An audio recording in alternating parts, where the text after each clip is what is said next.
მინდა ქართული ოცნების ყველა წევრს, ყველა წარმომადგენელს დაწყებული ბატონი ბიძინა ივანიშვილიდან დამთავრებული ქართული ოცნების რიგით ჯარისკაცამდე ამ 10,000-ობით ადამიანს ყველას მადლობა გადაუხადო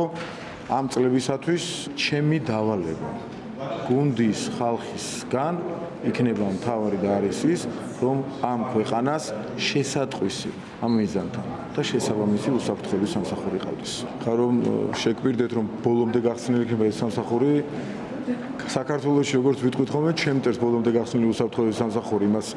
თავისი ფუნქცია აქვს ანტიტერორისტული მიმართულება გვაქვს სადაზვერვო მიმართულება გვაქვს კოდდაზვერის მიმართულება გვაქვს ანტიკორუფციული მიმართულება გვაქვს ამ საკითხებს განზრახ და გამიზნულად ვუსვამ ხას სადაც ჩვენ სერიოზული შედეგები უნდა გქონდეს მაგალითად ანტიკორუფციული მიმართულებით ოკუპაცია და მისი თანდავის შედეგები და მეორე გარიჩავრებები მთავარი მიმართულება იმ საფრთხეებისა რაც საქართველოს დღეს აწუხებს ყველაზე მეტად